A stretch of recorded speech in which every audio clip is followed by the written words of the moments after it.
मरहबा collection mall, readymade कपड़ों का भरपूर खजाना, jeans pant, T shirt, cargo pant, night pant, बच्चे और बच्चियों के लिए अच्छे खूबसूरत और उम्दा ड्रेस। पता याद रखें, जमुर हाई स्कूल मेन रोड, जैतून हजी।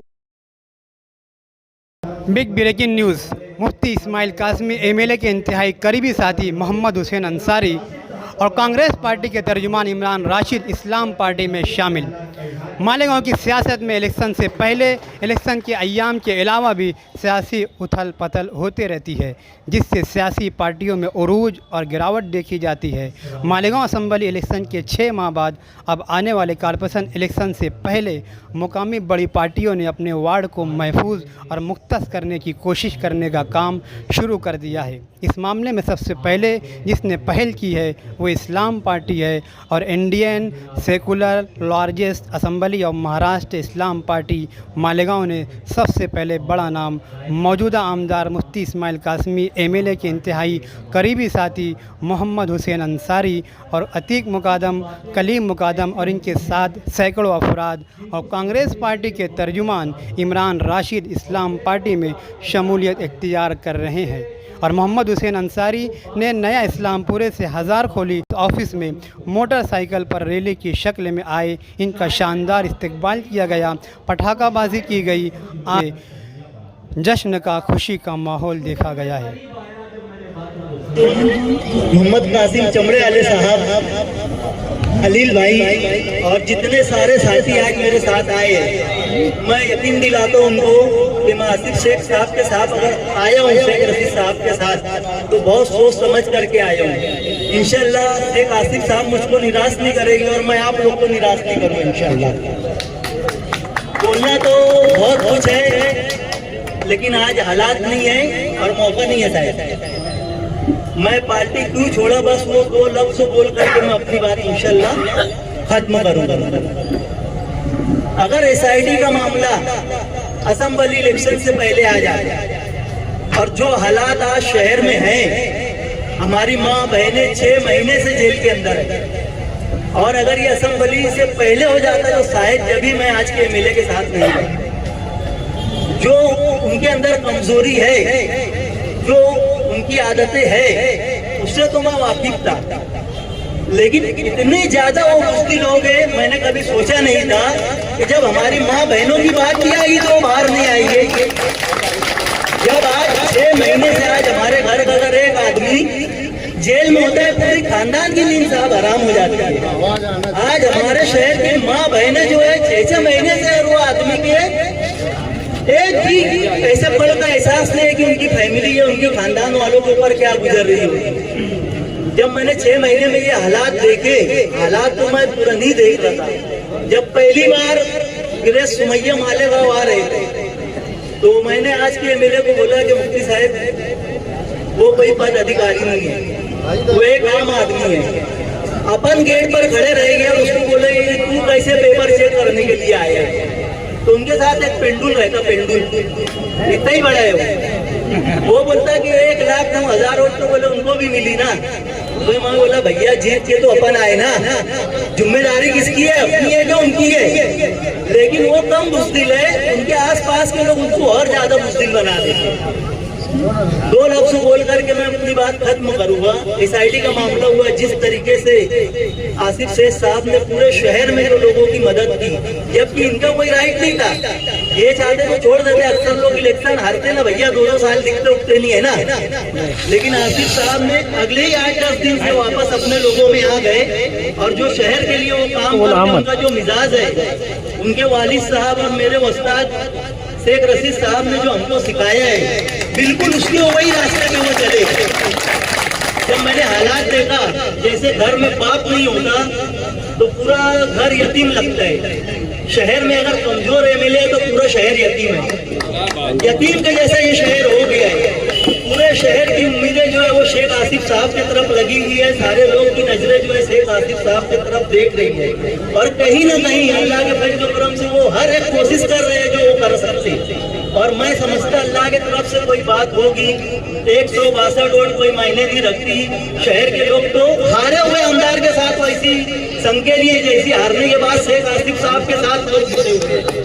ये कोई मैं बनावटी बात नहीं बोल रहा हूँ, ये पूरे शहर के लोग देखते हैं। और मैं शहर के लोग से आज एक बात बताना चाहता हूँ अपने दिल की, कि मैं भी उनके साथ जो काम किया असेंबली इलेक्शन में, जिस हालात में लड़ा, जैसे लड़ा, मीडिया के लोग यहाँ बैठे हुए वो जानते हैं। मुझे नहीं मालूम था कि इतनी जल्दी ऐसे हालात बन जाएंगे, वो आदमी इतनी जल्दी हथियार डाल देगा। अच्छा, सामना करने से पहले हथियार डाल देगा।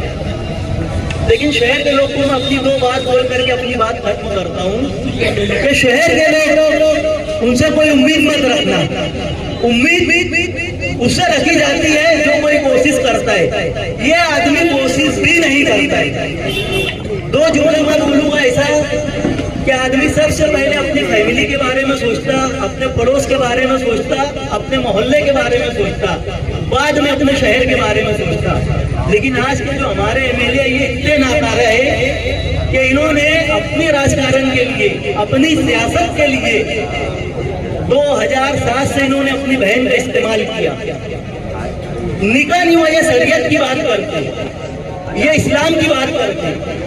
शुरुआत कहाँ से होती? हमेशा शेख रशीद साहब एक बात बोला करते थे, इसलिए करने तो अपने घर से करो। और जो लोग उनके साथ जुड़े हुए तो ये बात को जानते हैं। जो आदमी ने अपनी बहन का निकाह नहीं किया, कि आगे अगर कोई शोहर कैसा मिलके इसको कैसा नहीं, मेरा प्रचार कौन करेगा? अपने प्रचार के लिए उन्होंने अपनी बहन का भी इस्तेमाल किया। जो आदमी अपने घर के लिए कुछ नहीं कर सकता, जो आदमी अपने भाइयों के लिए नहीं कुछ कर सकता, जो आदमी अपने बच्चों के लिए कुछ नहीं कर सकता, उससे फिर शहर के लिए उम्मीद लगाना क्या बात है, आप लोग समझ सकते हैं। उनसे कोई उम्मीद नहीं लगाना है आज के एमएलए से। उल्टा अगर लोग बोलते ना भाई जान दे, वोट दे दिए, छोड़ दो, कोई जरूरत नहीं है छोड़ने की। अगर हमारे एक आदमी होता है, उसको कोई जवाबदारी नहीं देते, जवाबदारी देते अगर वो निभाता नहीं शायद, तो उसको लोग पकड़ते ना। आज अगर कच्चे एरियो में तकलीफ है, कच्चे एरिया के लोग जाओ और उनके घर का घेराव करो। उनकी बाजू वाली गली का साहब काम चालू था, बाजू वाली गली के लोग आगे 3 घंटे बैठे घर के सामने, पूरे शहर की बात को जानना। और कुछ लोग तो गालियां दे करके गए। इससे ज्यादा खराब बात हो नहीं सकती। उनकी जगह अगर कोई होता तो उसी दिन इस्तीफा दे देता। बोलना बहुत कुछ है, आगे इलेक्शन डिक्लेयर होएगा, बड़े मन से लगेंगे। आसिफ साहब के मशवरे से इंशाअल्लाह फिर आगे और बातें होंगी। अस्सलामु अलैकुम व रहमतुल्लाहि व बरकातहू। नहमदुहु व नुसल्ली अला रसूलिहिल करीम, अम्मा बाद। आज के इस बहुत अहम प्रोग्राम के सदर मौसूफ आपके हमारे पूरे शहर के हर अजीज रहनुमा आली जनाब आसिफ शेख रशीद साहब, जो कि आज के इस प्रोग्राम की सदारत फरमा रहे हैं, और डाइस पर तशरीफ फरमा इस्लाम पार्टी के तमाम जिम्मेदारान, हमदर्दान। कुछ बातें ऐसी होती हैं जिनको समझने के लिए वक्त दरकार होता है, और फिर एक वक्त ऐसा आता है कि इंसान वो बात समझ लेता है, उस बात को समझने के बाद वो अपना कोई पुख्ता फैसला करता है। शायर ने कहा कि करीब आओ तो शायद हमें समझ लोगे, ये फासले तो गलत फहमियां बढ़ाते हैं। तो जब मैं करीब आया, जब मैंने बातों को समझा, जब मैंने आसिफ शेख रशीद साहब के कामों को देखा, शहरी हालात को देखा, शहर पर जो हालात आ रहे हैं, जिन हालात से हम जूझ रहे हैं, शहर पर जो मुसीबतें आ रही हैं, और इन मुसीबतों में शहर के वो लीडरान जो अपने आप को कौम का लीडर कहते हैं, जो अपने आप को कौम का हमदर्द कहते हैं, ऐसे हालात जब वक्त और जरूरत इस बात की है कि उठ खड़े होना चाहिए, गरीबों की आवाजें बुलंद करना चाहिए, फिरका परस्तों की आंखों में आंखें डालकर उनका जवाब देना चाहिए। ऐसे हालात में वो लीडरान मसलहत का चोला ओढ़े अपने हुजरे से बाहर आने के लिए तैयार नहीं। और ऐसे हालात में अगर कोई शख्स, अगर कोई मर्द मुजाहिद बाहर आ रहा है, सड़कों पर पढ़ा रहा है, आप लोगों की लीडरी कर रहे हैं, आप लोगों की रहनुमाई कर रहा है। सही संत में हार जाने के बाद भी जब शहर ने ये फैसला किया कि चंद वोटों से आसिफ शेख रशीद साहब को शिकस्त का सामना करना पड़ा, ऐसे हालात में मैं बड़ी जिम्मेदारी से ये बात कहता हूँ कि अगर कोई दूसरा लीडर होता तो किनारा कशी इख्तियार कर लेता।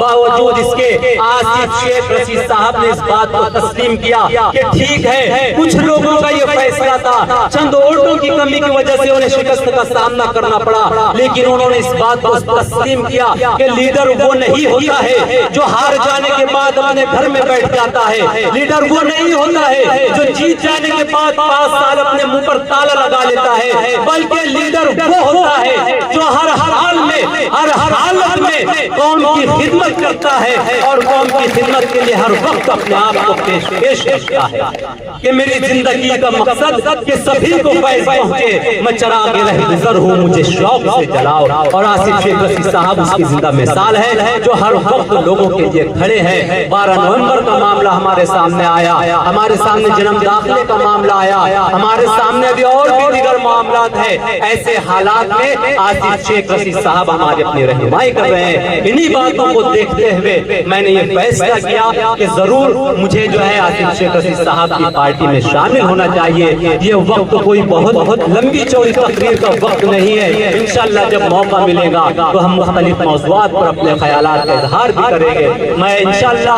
आज इस माइक से ये ऐलान करता हूँ कि मुझसे जितना भी हो सकेगा मैं अपनी जानिब से अपना भरपूर हिस्सा इस्लाम पार्टी को लगाऊंगा। इसके अलावा जल्द ही मैं मेरे बहुत सारे साथियों के साथ गांधीनगर में इसके प्रोग्राम रखूंगा और वहाँ पर हम आसिफ शेख रशीद साहब का इस्तेमाल करेंगे। इन्हीं बातों को यहाँ पेश करते हुए मैं अपनी बात खत्म करना चाहूँगा। अस्सलाम वालेकुम व रहमतुल्लाहि व बरकातहू।